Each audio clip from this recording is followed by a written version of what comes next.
any a caravan. For today's video, I will be discussing Republic Act 9262, otherwise known as Anti-Violence Against Women and Children Act of 2004, and the Republic Act 1917, otherwise known Magna Carta of Women. Republic Act 9262, an act defining violence against women and children, providing for protective measures for victims, prescribing penalties therefore and for other purposes. It is a law that seeks to address the prevalence of violence against women and their children by their intimate partners like their husband or ex-husband, live-in partner or former live-in partner, boyfriend, girlfriend or ex-boyfriend or ex-girlfriend, dating partner or former dating partner. It refers to any acts of a series of acts committed by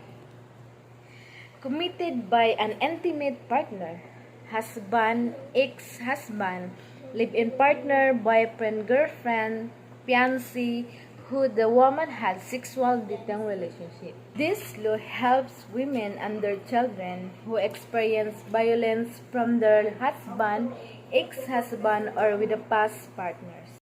Section 1. Short title: This Act shall be known as the Anti-Violence Against Women and Their Children Act of 2004. Section 2. It is a declaration of policy.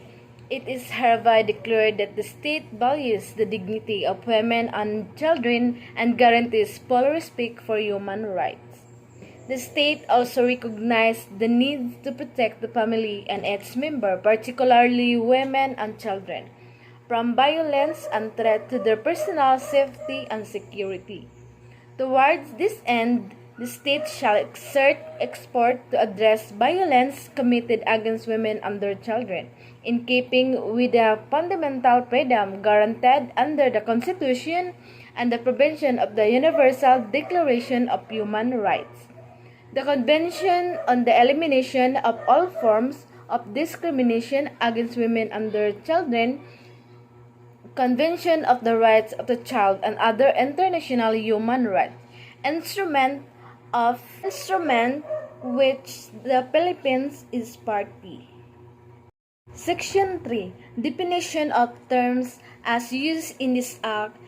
Violence against women and their children refers to any act of a series of acts committed by any person against a woman or who his wife, former wife, or against woman with whom the person has or had a sexual or dating relationship with whom he has a common child, or against her child, whether legitimate or illegitimate, within or without the family abode, which result is or is likely to result in physical, sexual, psychological harm or suffering economic abuse, including threat of such act, battered assault, coercion, harassment, or arbitrary deprivation of liberty. It includes but not limited to the following acts. First, physical violence refers to acts that include bodily or physically harm. Mao ni siya ang kanang physical nga kanang ginadapatan na ka sa imuhang bana or sa imuhang nakarelasyon. Isa po na siya sa kanang kuan sa bawsi. Kanang naggalagom-laguman na ka kay gakulatahon ka.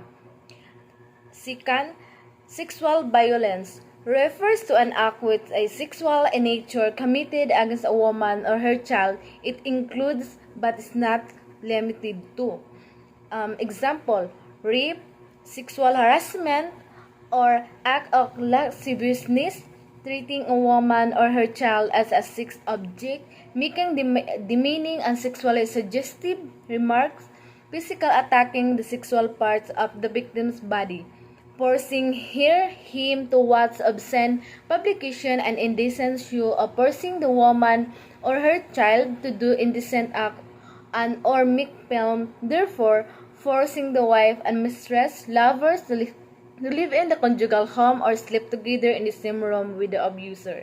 Mano sa ang sexual violence is kanang ginapors bitaw ka nga kanang ipabuhat ang kanang butang nga dili nimo kanang buhaton pero ginapors kaniya, for example kanang patanaw kaniya og mga video nga mga malaswa nga video tapos iya ding ipaawat sa imuha tas bidyuhan kaniya, inana mo na siya ang sexual violence.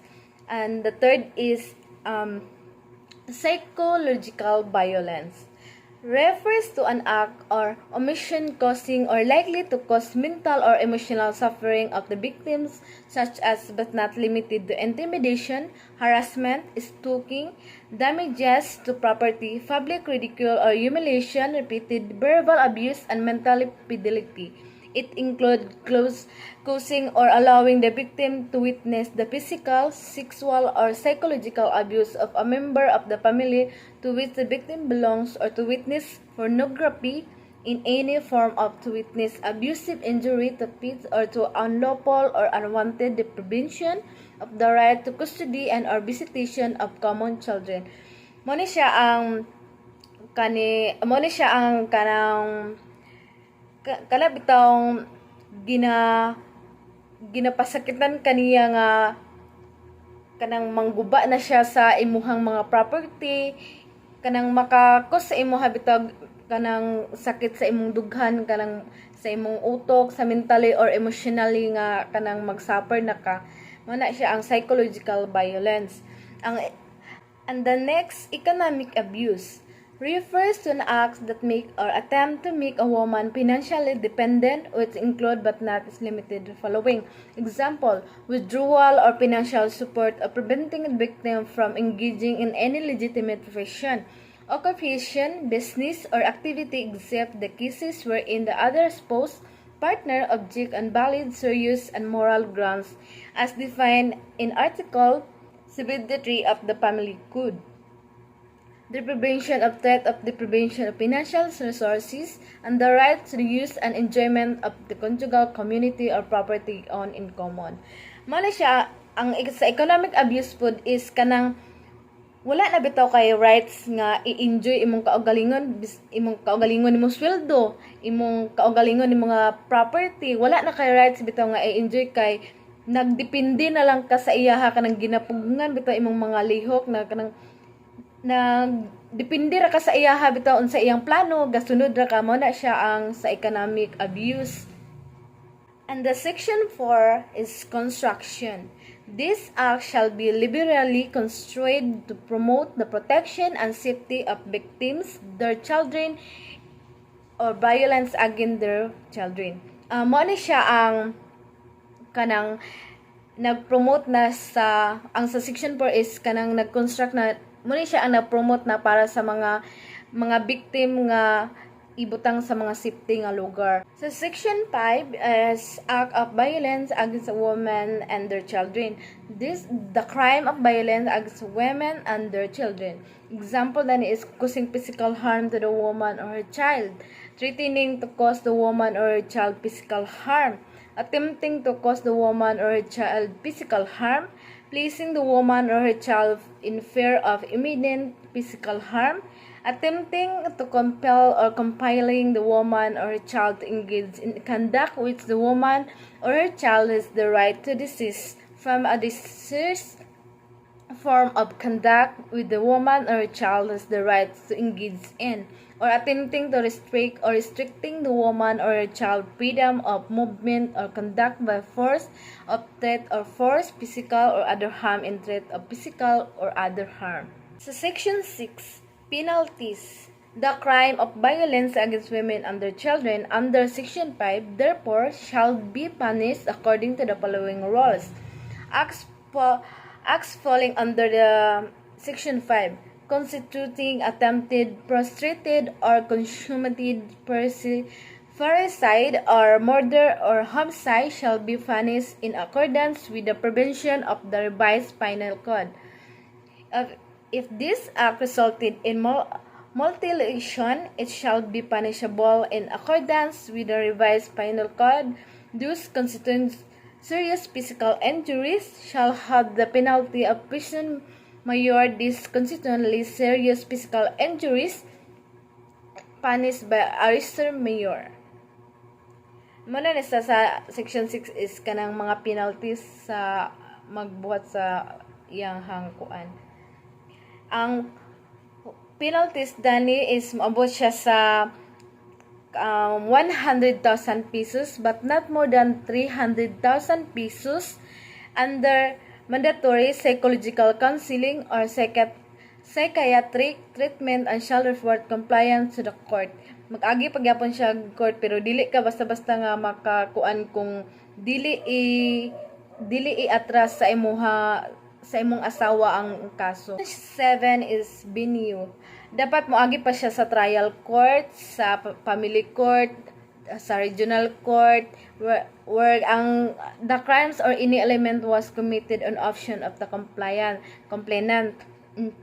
Nang moagi pa gyapon siya sa proseso bitaw na kanang dili dito nga sige kay kuan kanang muna nakakuan sa iprisa dito dili moagi pa gyapon sa korte ang kuan para dito na dayon makuan kung pwede ba nga kanang makabill sila para makagawas. Then sa section 8 protection order. A protection order is an order issued under act of the purpose of preventing further acts of violence against a woman or a child specified in Section 5 of this act is granting of necessary relief. Mani ang sa Section 8 is ang protection order kung kinsay magkuan sa imo kanang ang example dali is kanang barangay protection order BPO, temporary protection order TPO or a permanent protection order kanang depende kung unsay ilang ihatag sa imuha sa kuan kung unsay kanang mag-protection sa imuha kanang kung sa inyong barangay. So ang magbantayan ka sa mga barangay para ma-monitor ka nila sa mga barangay captain, barangay kagawad, i-monitor ka kung gina-abuse paghapon ka sa imong bana or sa imong partner. So section 9 is whom you file a petition for protection order. A petition for protection order may be filed by any of the following: the offended party, example, the offended party, parents or guardian of the offended party, ascendant, descendants, or collateral relatives with the fourth civil degree of consanguinity or affinity. Pwede makakuan sa bisag sa port kanang degree na mo nga pag-igaga, pwede gapon siyang makapile sa kanang petition para sa imuhang partner. Pwede sila or pwede ang social work and SWD, ang LGU or ang punong barangay, punong ang kapitan ninyo, pwede mo file sa petition para sa imuhang partner.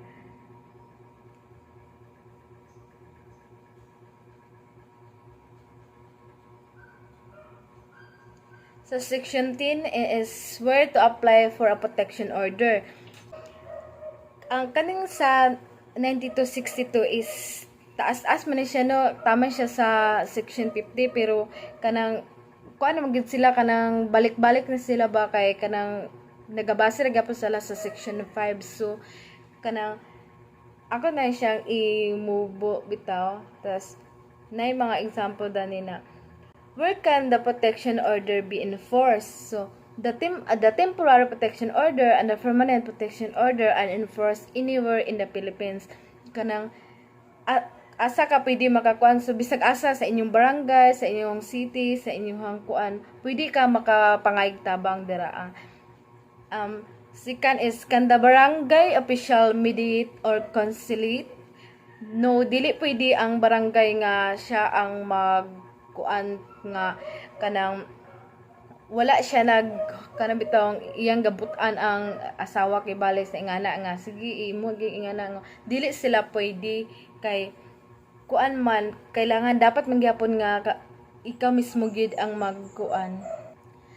Mga example sa 9262 sa pag-file sa kaso.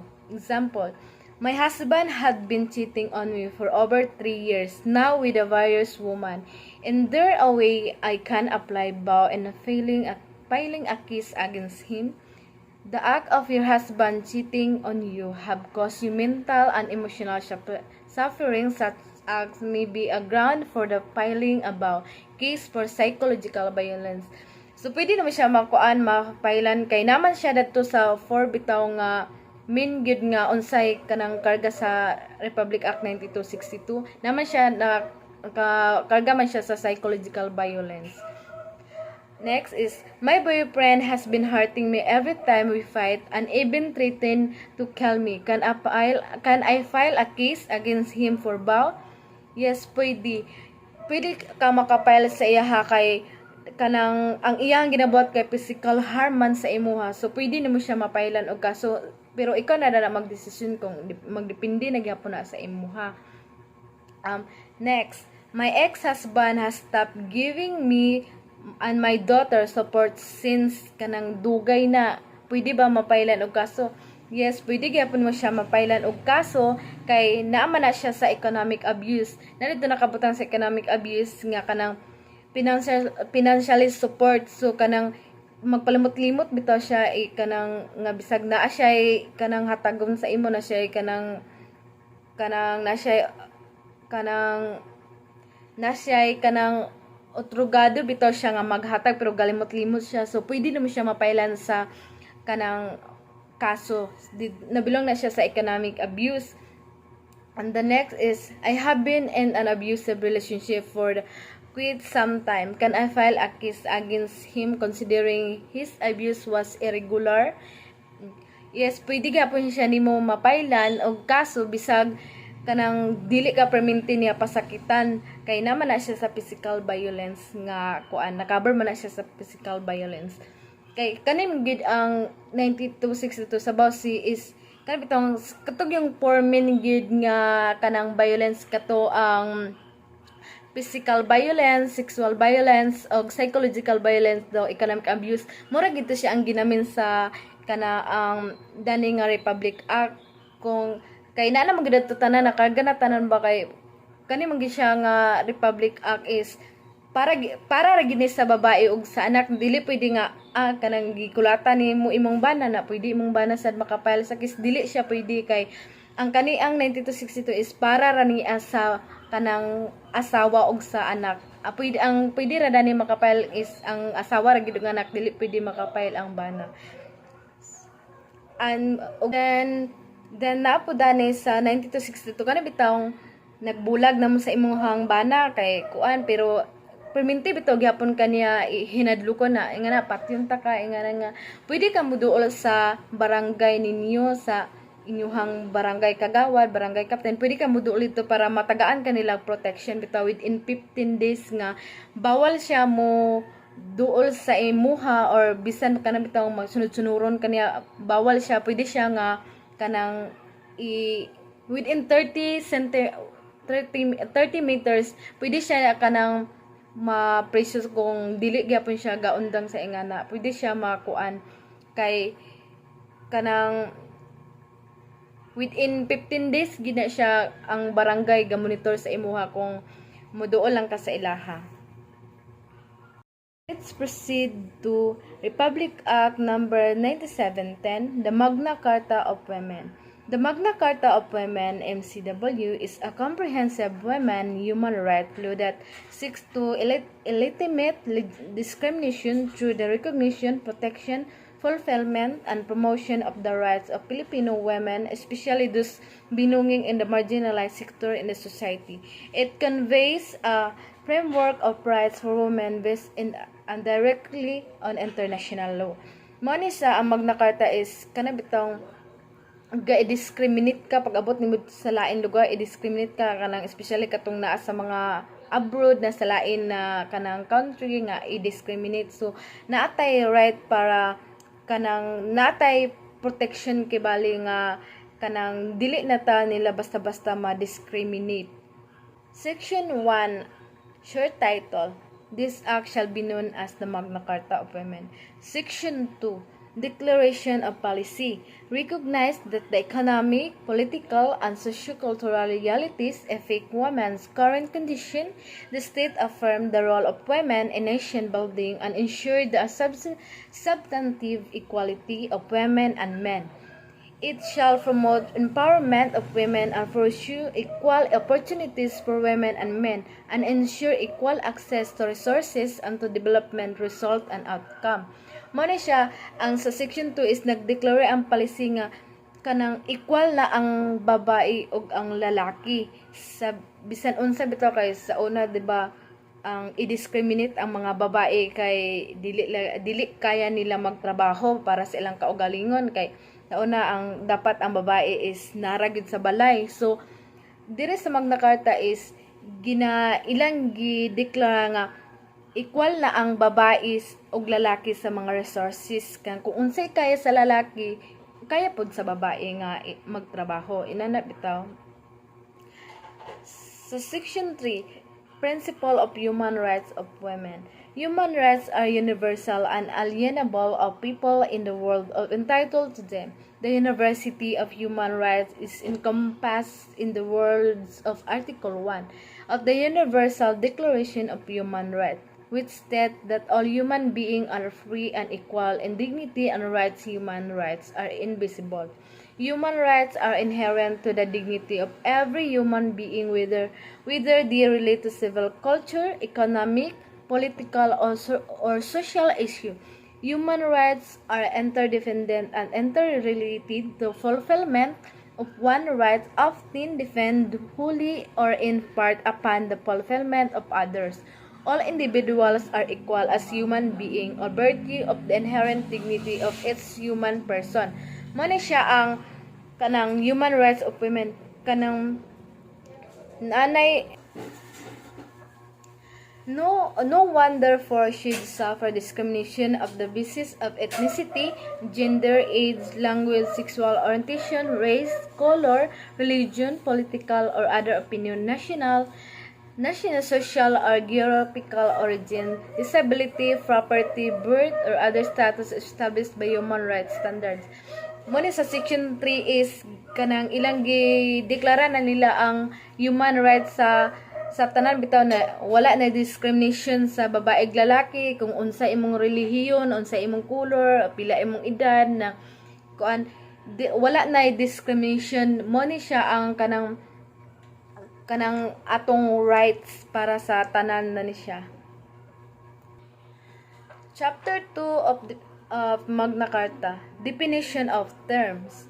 Section 4, Definition. For purpose of this act, the following term shall mean: woman empowerment refers to the prevention, availability, and accessibility of opportunities, services, and observance of human rights, which enable women to actively participate and contribute to the political, economic, and social and cultural development of the nation, as well as those which shall provide them equal access to ownership, management, and control of production, and of material and informational resources and benefits in family, community, and society. Mo ni siya ang anang nanay na-empower na ang women bitaw nga kanang equal na tanan sa mga resources, mga services, mga opportunity na equal na ang women ug ang wala na discrimination sa babae ug lalaki, equal na tanan. Sa chapter 3, duties related to the human rights of women. The state, private sector, society in general, and all individuals shall contribute to recognize, respect, and promotion of the rights of women defined and guaranteed under this act. Muna siya nga sa kanabitang bisag naka sa private sector, naka sa society, naka sa general nga kuan, kanang dapat nga parehara tanan o kanang pagtan-aw sa kan pareha respect lang gyapon siya sa mga babae. So sa chapter 5, rights and empowerment, nadre section 8, human rights of women. all rights in the Constitution and this right recognized under international instrument duly signed and ratified by the Philippines in consonance with the Philippines law shall be the rights of women under this act be enjoyed without discrimination. So mani ay sa human rights is kanang gina-enjoy na bitaw nila na kanang wala sa Philippines is wala na ingon nga discrimination, wala na inana. So Section 9 is protection from violence. This state shall ensure that all women shall be protected by all forms of violence as provided for an existing law. Agencies of government shall give priority to the defense and protection of women against gender-based offense and help women attain justice and healing. So Section 9 is kanang bitang protection sa violence kay kung na-discrimination. So nagid say mga violence nga mga panghitabo, so gina priority ginila ang babae ani sa kanang bisag unsa nga mga gender based bitaw. So Section 10 is women affected by disaster, calamities and other crisis situation. Women have the right to protection and security in times of disaster, calamities and other crisis situation, especially in all phases of relief, recovery, rehabilitation, and construction effort.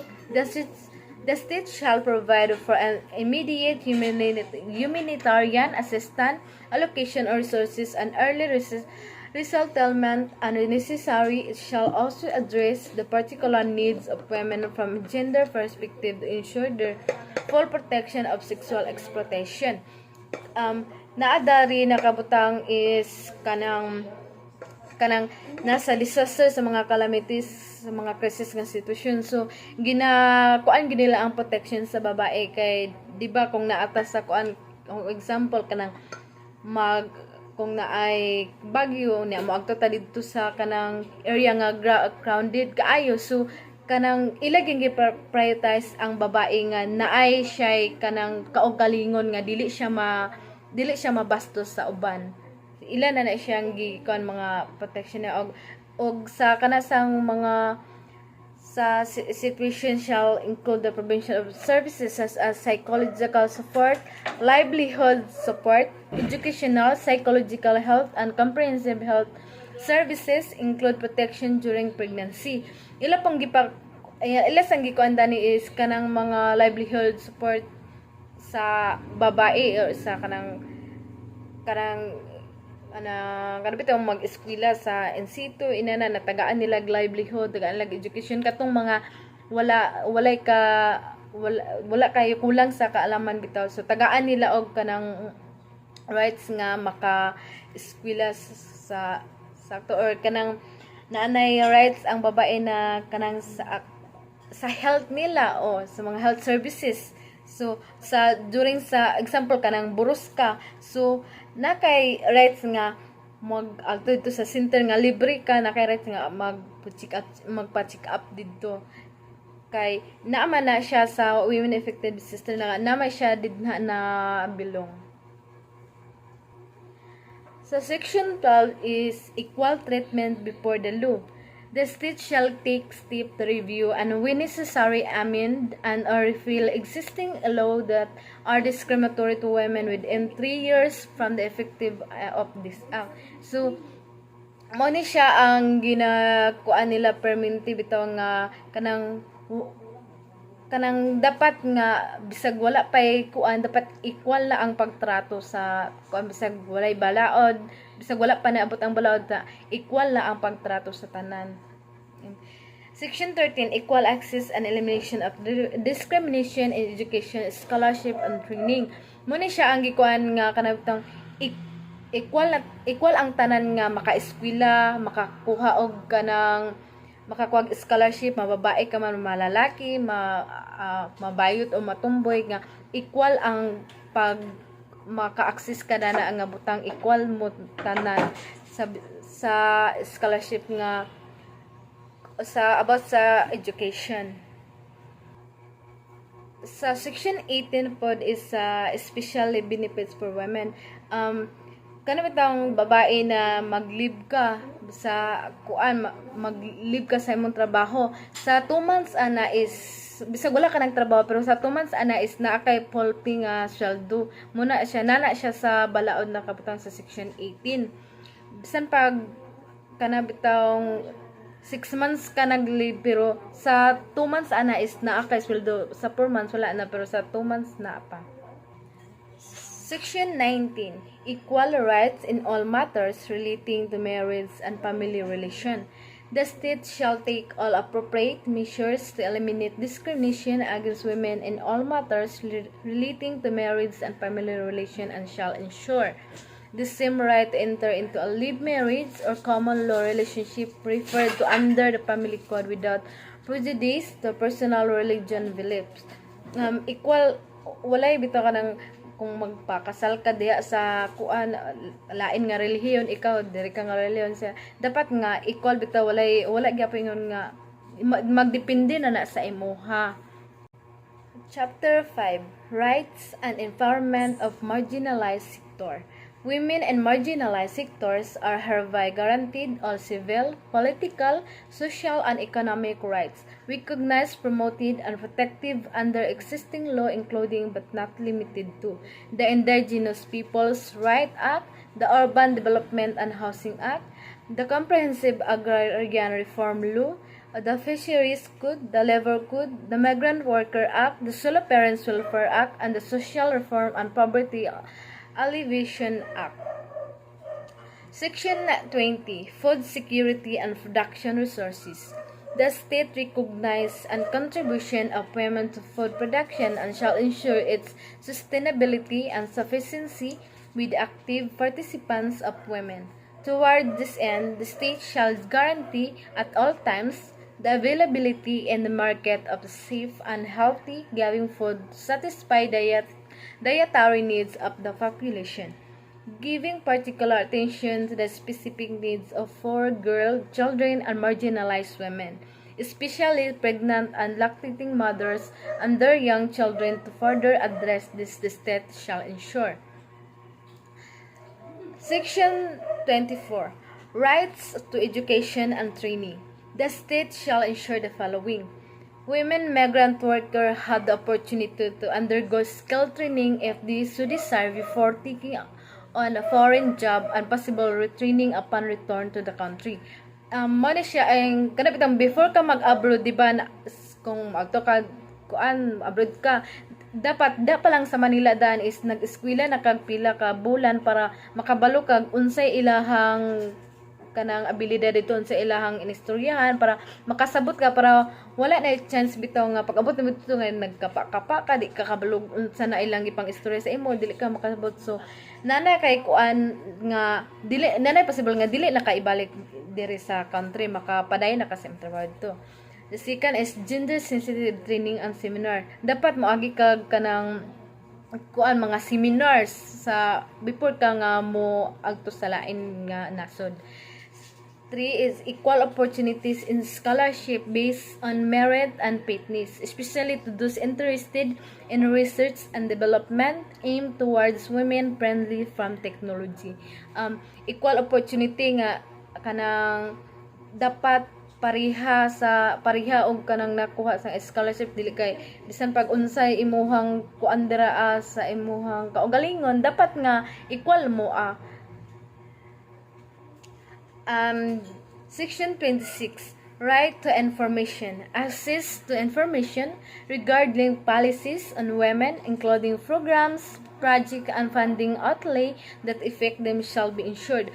Dapat nga kanabitang right to information na bitaw kay access nga makabalo ka unsay ilahang policy, unsay ilahang kuan lang mga programs ito, ilang mga project, dapat nga kabalo ta as a babae nga unsay ato ang dapat nato nga kanang kuan para sa ato.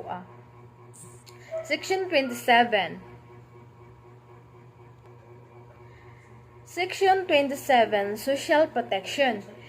The Social Security System, the SSS, and the Philippine Health Insurance Corporation, PhilHealth, shall support indigenous and community-based social protection scheme. So, Nadali sa social protection ang katong sa is sa PhilHealth o sa katong mga indigenous people bitaw anang parehas sa ato kanang bitong anang na walay kuan pero kanang nabilong ta sa indigenous para libre ang ato ang kibali sa kung sa PhilHealth is magamit man nato kung hospital ta kung nabilong ta sa indigenous so zero billing gid ta pagawas nana. The state shall institute policy and programs that seek to reduce the poverty and vulnerability to enhance the social status and rights of the marginalized women by promoting and protecting livelihood and employment, protecting against hazard and sudden loss of income, and informing people. Capacity to manage risk. Shall support women with disability on a community-based social protection scheme. So, Section 30, Women in Especially Difficult Circumstances. For purposes of this act, women in especially difficult circumstances, WEDC shall refer to victims and survivors of sexual and physical abuse, illegal prostitution, trafficking, armed conflict, women and detention, victim and survivor of rape and incest, and such as other related circumstances which have incapacitated them functionally. Local government units and therefore mandated to deliver the necessary services and intervention the WEDC under their respective jurisdiction. Mga circumstances sa babae ito kanang ma-prostitute ka sa trafficking, sa armed conflict. Chapter 6, Institutional Mechanism. Section 36, Gender Mainstreaming as a Strategy for Implementing the Magna Carta of Women. Within a period prescribed in the implementing rules and regulation, the National Commission on the Role of Filipino Women, NCRFW, shall assess its gender mainstreaming program for consistency with the standard under the Acts shall modify the program accordingly to ensure that it will be effective strategy for implementing this act and attaining its objectives. Section 41, Penalties. Upon finding of the CHR that is department, agency, or instrumentality of government, government-owned and controlled corporation, or local government unit has violated any provision of this act, and its implementing rules and regulation, the sanction under administrative law, civil services, or other appropriate laws shall be recommended to the Civil Services Commission and or the Department of the Interior and local government. The person directly responsible for the violence, as well as the head of agency or local chief executive, shall be held liable under this act of violence is committed by a private entity or individual. The person directly responsible for the violence shall be liable to pay damages. Section 44, Implementing Rules and Regulation. As the lead agencies, the PCW shall, in coordination with the Commission of Human Rights and all concerned government, departments, and agencies, including as observers, both houses of Congress through the Committee on Youth, Women, and Family Relationships, Senate, or the Committee of Women and Gender Equality, House of Representatives, and with the participation of representatives for non-government organization, NGO, and civil society group with proven track record of involvement and promotion of the rights and welfare of Filipino women and girls identified by the PCW, formulate the implementing rules and regulation IRR or this act within the 180 days after its effectivity. Summary. Under Republic Act No. 9262, otherwise known as the Anti-Violence Against Women and Children Act of 2004, BAUC, The concept of violence against women and their children includes not just physical violence, but also sexual violence, psychological violence, and economic abuse, including threats of such as betrayal, assault, harassment, or arbitrary deprivation of liberty. The law penalties any act of series of act committed by any person against a woman who is wife, former wife, or against her child, whether legitimate or illegitimate, within or without the family abode. In the 15 years since the enactment of the BAUSI, some in Congress have perceived the need to expand the law to specifically include acts of violence that utilize electronic communication and social media platforms to inflict psychological violence. It should be noted that under existing law, certain acts of violence against women and children involving the use of ICT technologies are already penalized as crime. Among these existing law would be the present BAUSI, or otherwise known Violence Against Women and Their Children. And the Magna Carta of Women is a comprehensive women's human rights law that seeks to eliminate discrimination through the recognition, protection, fulfillment, and promotion of the rights of Filipino women, especially those belonging in the marginalized sectors of the society. It conveys a framework of rights for women based directly on international law, the MCW, establishing the Philippines government pledge of commitment of the Convention of the Elimination of All Forms of Discrimination Against Women, increasing the number of women in third-level position in government to achieve a 50-50% gender balance within the next 5 years, while the composition of women in all levels of development planning and program implementation will be at least 40%. Leave benefits of 2 months with full pay based on gross monthly comprehension for women employment who undergo surgery caused by gynecological disorders, provide that they have rendered continuous aggregate employment service at least 6 months for the last 12 months. Non-discrimination in employment in the field of military, policy, and other similar services that include according the same promotional privileges and opportunities as their men counterpart, including pay increases, additional benefits, and award based on competency and equal performance, prevention for equal access, and elimination of discrimination in education, scholarship, and training, thus expulsion non-read mentioned, prohibiting enrollment and other related discrimination of women, students, and faculty due to pregnancy out of marriage shall be outlawed. Non-discriminatory and non-derogatory portrayal of women in media and film to raise the consciousness of the general public and recognizing the dignity of women and the role and contribution of the women in family. And that's all for my report. Thank you.